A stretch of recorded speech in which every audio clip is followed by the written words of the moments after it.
Dan lucunya kita belum ditanya langsung dipukul dengan sejadah. Nah, kadang kita kaget. Iya. Nah, mungkin pelanggaran bahasa itu karena bisa jadi Bapak itu mungkin sama dengan orang-orang Mandar dan kebetulan pakai bahasa Iya, Mandar. betul. Kadang itu yang terjadi. Siapa temannya Pak? Iya. Kalau boleh tahu. Iya, teman dulu. Saya baru tahu ini ternyata bahwa beliau itu suka bajabu. Pernah enggak Pak Kakanwil itu pada saat mondok pernah bermimpi jadi Kakanwil? Iya.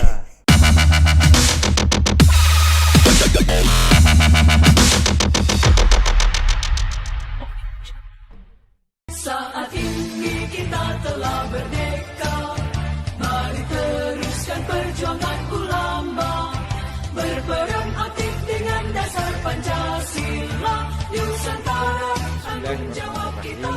Assalamualaikum warahmatullahi wabarakatuh. Waalaikumsalam warahmatullahi wabarakatuh. Alhamdulillahi rabbil alamin. Allahumma salli ala Muhammad wa ala ali Muhammad. Sahabat-sahabat Kemenak Polman dimanapun Anda berada, tanggal 22 Oktober 2021 yang akan datang, secara serentak nasional kita akan memperingati Hari Santri. Peringatan Hari Santri ini adalah merupakan pengakuan negara atas eksistensi santri dan pondok pesantren. Hari Santri ini juga sejatinya mengukuhkan atas peran besar seorang santri dan pondok pesantren dalam mengusir dan memperjuangkan kemerdekaan. Sekaligus Hari Santri ini juga meneguhkan sebuah legasi bahwa santri itu punya hak untuk kemudian berperan aktif dalam mengisi kemerdekaan. Entah dia di legislatif, entah dia di eksekutif maupun di yudikatif. Fakta sejarah sudah membuktikan, bahkan kita pernah punya seorang presiden itu berasal dari santri. Di studio ini, sahabat-sahabat Kemenak Polman dimanapun Anda berada, sudah hadir seorang santri, alumni pondok pesantren yang kini memiliki jabatan strategis. Beliau adalah Nahkoda Kantor Kementerian Agama Provinsi Sulawesi Barat. Kita akan coba eksplorasi kesantrian beliau di masa mondok dulu. Beliau adalah Bapak Dr. Haji Mufli Bahit Patah. Kita sapa beliau. Assalamualaikum Pak Kakanwil. Waalaikumsalam warahmatullahi wabarakatuh. Kaifa halukum ya Raisi? Bihair. Alhamdulillah. Alhamdulillah. Saya sebetulnya sahabat-sahabat Kemenak Polman ingin sekali berbincang bahasa Arab panjang dengan beliau. Tapi takutnya nanti editor akan lama membuat kalimat di bawah video ini. Oleh sebab itu perbincangan saya ini akan menggunakan bahasa Arab. Pak Kakanwil, terus terang ini sudah podcast ke-25 sejak 4 bulan yang lalu.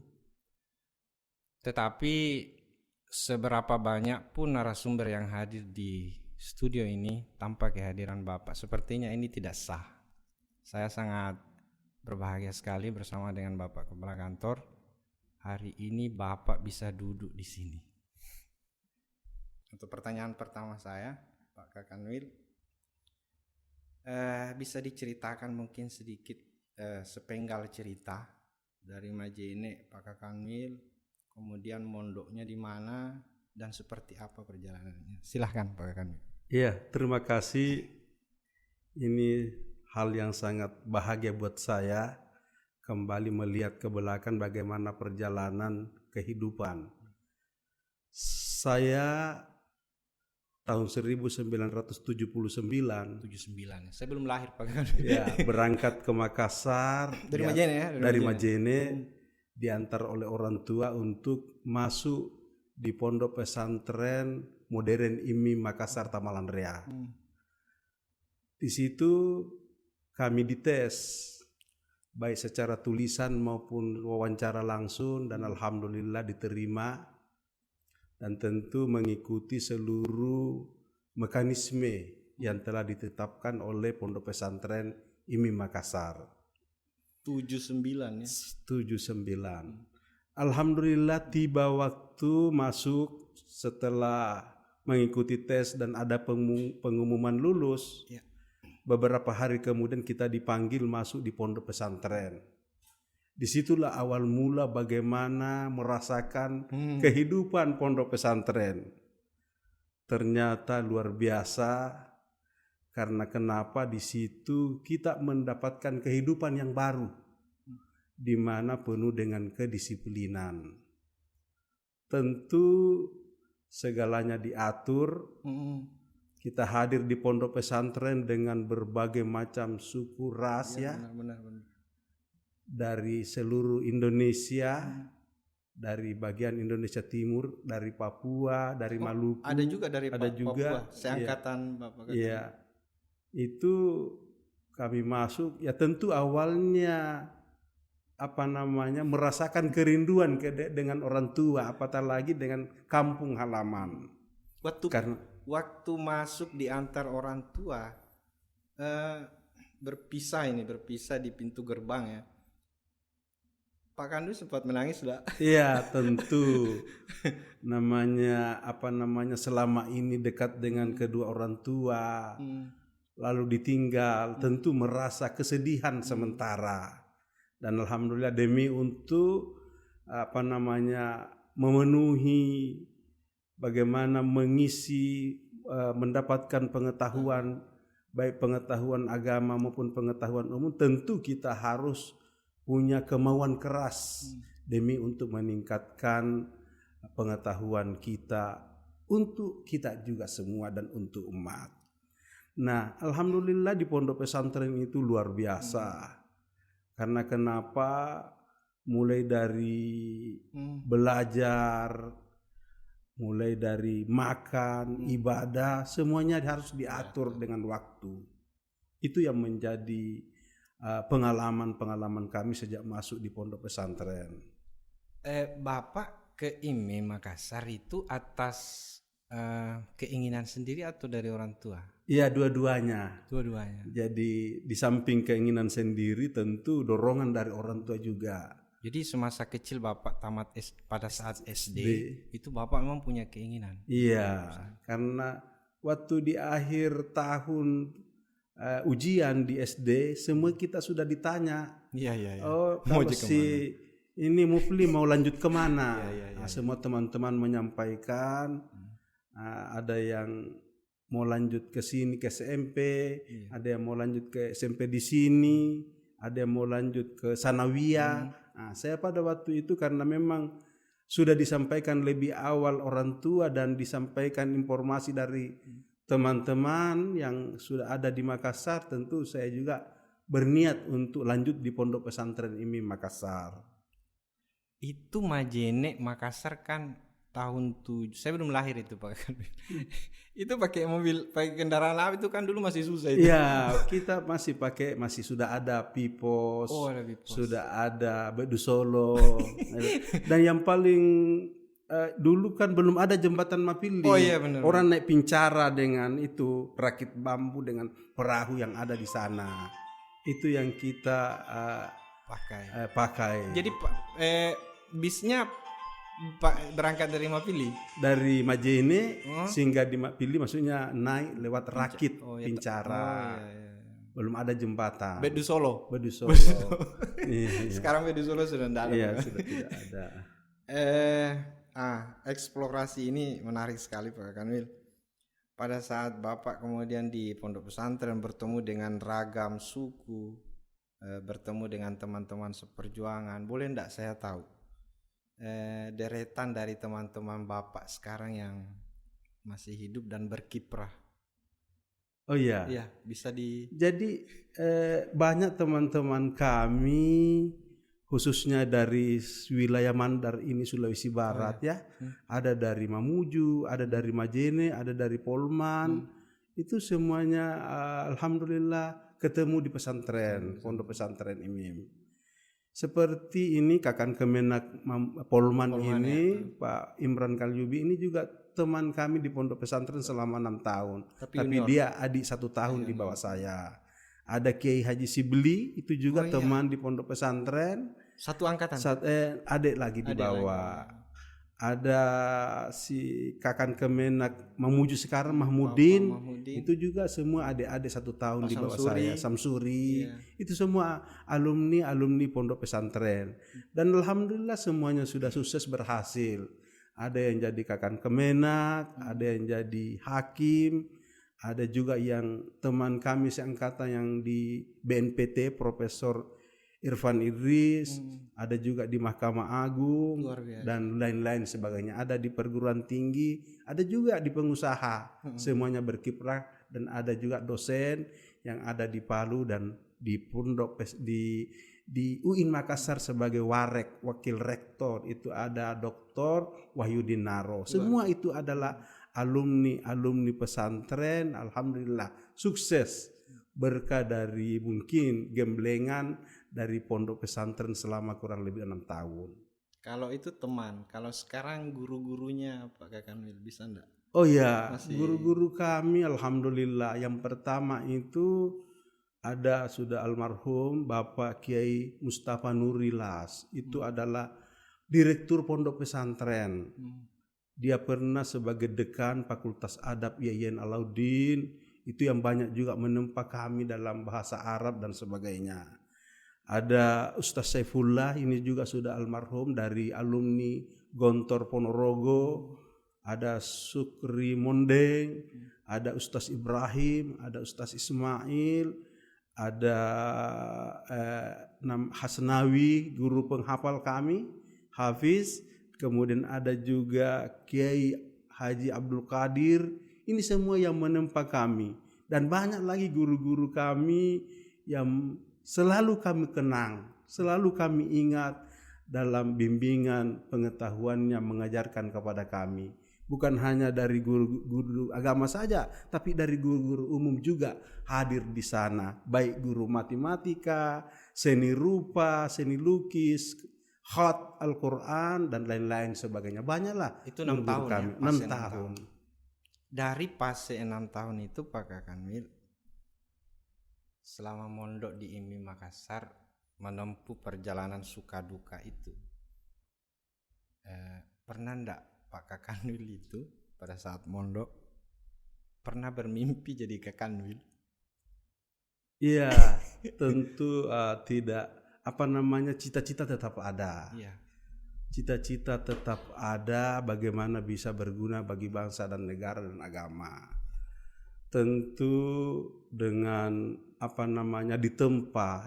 ditempa digembleng selama 6 tahun, bagaimana pembinaan iman dan takwa, bagaimana mengisi diri, menambah wawasan pengetahuan umum dan agama, bagaimana mengisi karakter akhlakul karimah, itu semua yang harus kami lakukan. Karena kenapa? Di situ 24 jam kita diawasi, dibina, digembleng, ditambah dengan kegiatan-kegiatan ekstrakurikuler. Habis salat subuh kita ada namanya kajian belajar bahasa Arab, muhadasah. Ya, muhadasah setiap hari. Habis maghrib dengan isya itu kita mengaji. Nah, itu habis jam 8 malam sampai jam 10 belajar lagi di kelas kita masing-masing. Subuh jam berapa? Subuh bangun jam 5.30, jam 4 subuh kadang juga, tergantung dari waktu pada waktu itu, waktu subuh.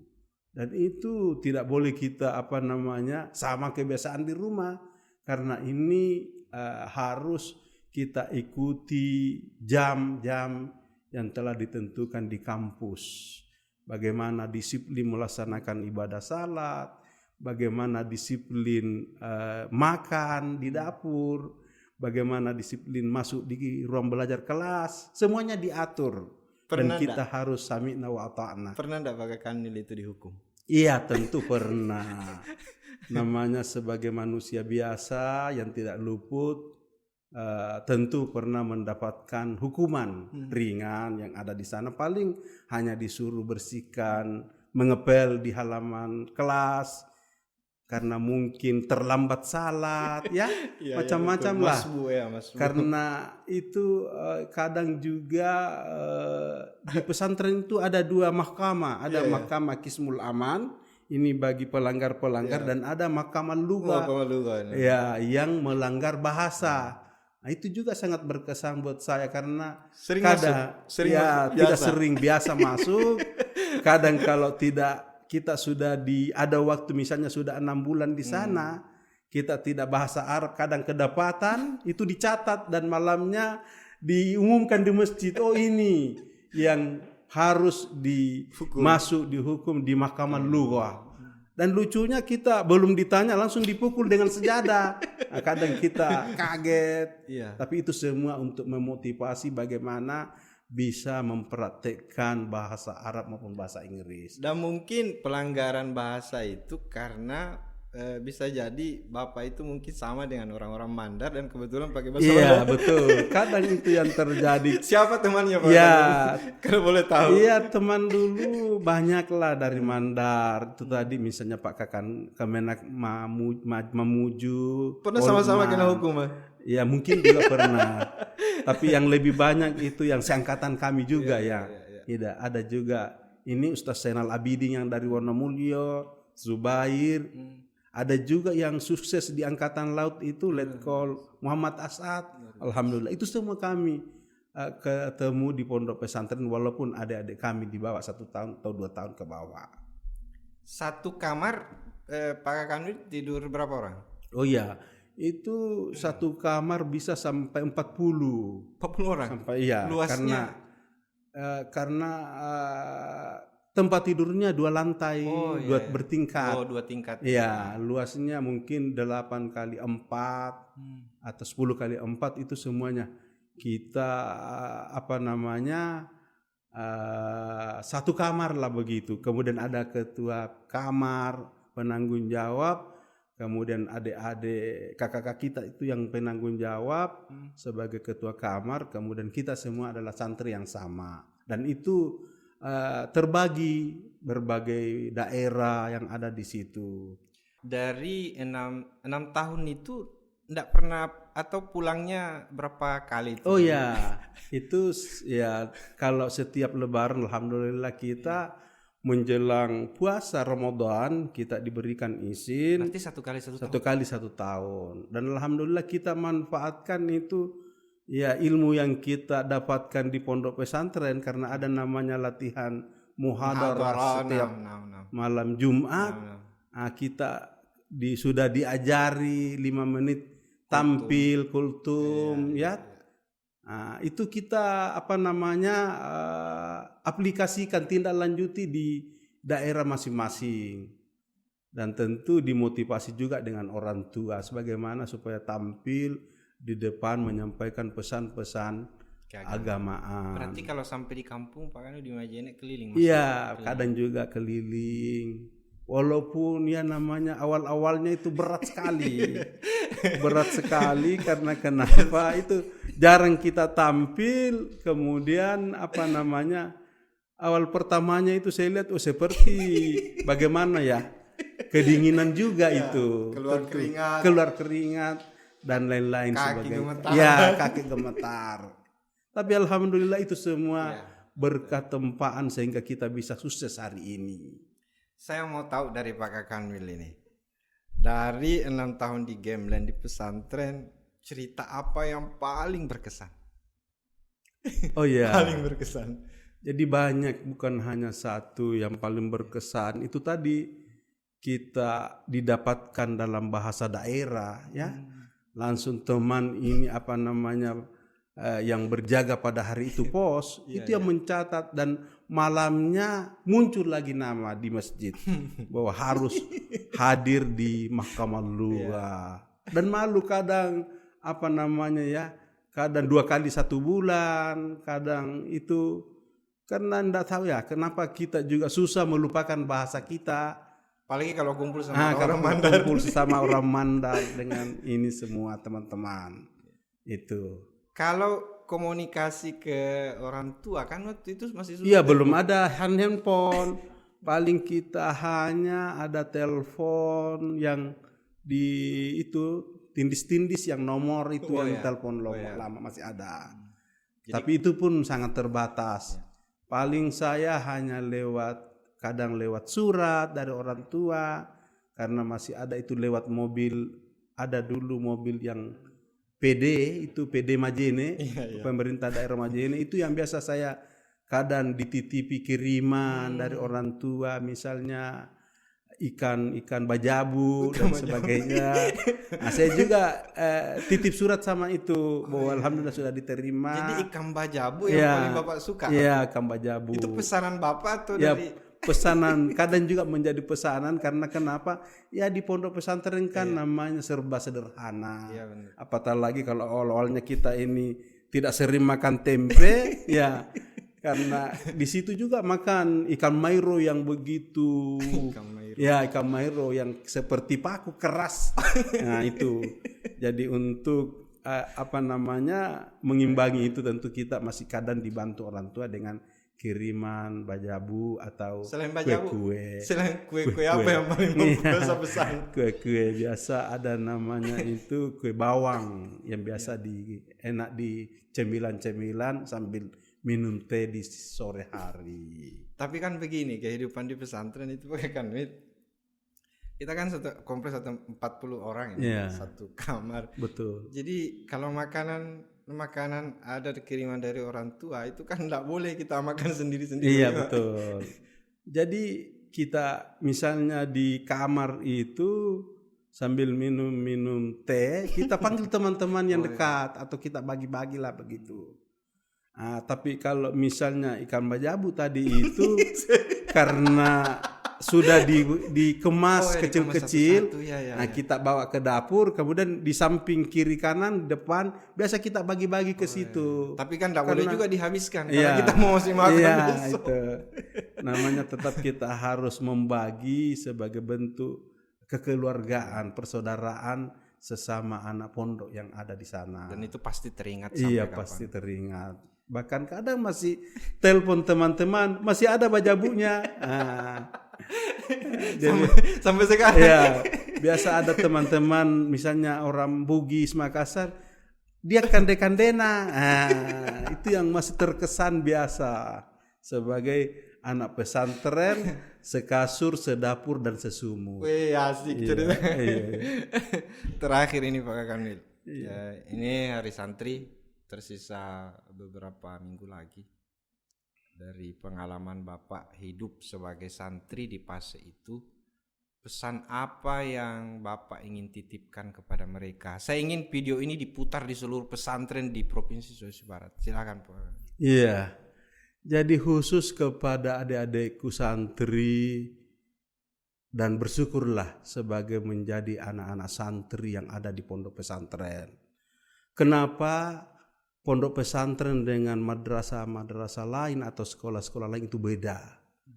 Kita di pondok pesantren betul-betul dididik dengan disiplin setiap waktu. Saya katakan tadi, mulai dari belajarnya harus disiplin, ibadahnya harus disiplin, bahkan tidurnya pun harus disiplin waktu istirahatnya. Jadi semuanya diatur dengan penuh kedisiplinan.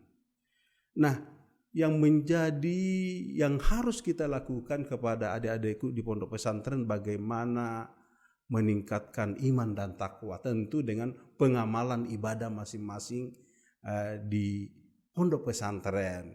Tiba waktu salat kita salat, tiba waktu mengaji kita mengaji, kemudian ajaran bagaimana membangun karakter yang diajarkan oleh guru-guru kita, harus taat pada ustaz dan ustazah kita harus sami'na wa ata'na.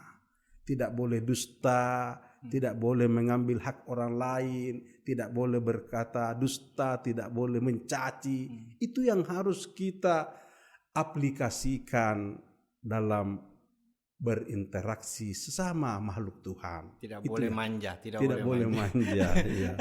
Jadi itu. Jadi kita harapkan bagaimana anak-anak pesantren ini, santri-santri ini di samping memiliki iman dan takwa juga memiliki karakter yang bagus, cerdas, pintar, dan berkarakter. Amin. Itu yang kita inginkan, sehingga bisa berguna bagi bangsa dan negara dan agama. Juga kita harapkan bagaimana anak-anak santri ini memiliki wawasan kebangsaan yang bagus. Apalagi Itu. sekarang tema Hari Santri kita adalah Siaga jiwa dan raga. Artinya Ini. itu apa itu Pak Kanwil? Jadi anak santri itu harus selalu siap untuk menjaga NKRI tercinta ini. Bagaimana melanjutkan semangat patriotisme pendahulu-pendahulu kita, baik sebagai ulama-ulama pendahulu kita, sebagai guru-guru kita, tokoh-tokoh pejuang kita, pahlawan kita, semuanya kita harus ikuti demi untuk menjaga NKRI tercinta ini. Sedikit lagi saya tambahkan bahwa Pondok Pesantren IMIM Makassar ini punya motto, yakni bersatu dalam akidah walaupun berbeda dalam furu'iyah. Itu yang menjadi motto dari Pondok Pesantren Modern IMIM Pendidikan Al-Quran Makassar. Makasih Pak Kakanwil Terima sudah kasih. hadir di studio ini. Semoga Bapak sehat bersama dengan keluarga dan diberikan kuah oleh Allah Subhanahu wa taala zahir dan batin dalam memajukan Provinsi Sulawesi Barat di masa yang akan datang. Sahabat-sahabat Kemenang Polman, inilah akhir dari perbincangan saya dengan Bapak Kakanwil Kementerian Agama Provinsi Sulawesi Barat yang sudah mengeksplorasi kesantrian beliau. Saya baru tahu ini ternyata bahwa beliau itu suka bajabu. Bajabunya disimpan kecil-kecil supaya kemudian bisa dibagi dengan teman, tetapi tentu tidak semuanya karena masih ada porsi yang harus disiapkan untuk besok dan seterusnya. Sahabat-sahabat Kemenang dimanapun Anda berada, ternyata santri itu tidak mesti harus hanya pandai baca doa, tidak harus hanya pandai mengaji, tetapi ruang-ruang kemerdekaan yang sudah disiapkan oleh bangsa kita ini harus kita isi. Dan fakta sejarah sudah membuktikan itu, seperti apa yang Bapak sudah sampaikan tadi. Ternyata ruang-ruang eksekutif, legislatif, bahkan yudikatif itu semuanya teman-teman beliau sudah mengisinya. Dan tentu ini adalah merupakan peluang dan tantangan untuk adik-adik yang hari ini sebagai santri tulen. Terima kasih Pak Kakanwil. Terima Sekali lagi kasih. jangan lupa bahagia. Wallahu muwaffiq ila aqwamit thoriq. Wassalamualaikum warahmatullahi wabarakatuh. Waalaikumsalam warahmatullahi wabarakatuh.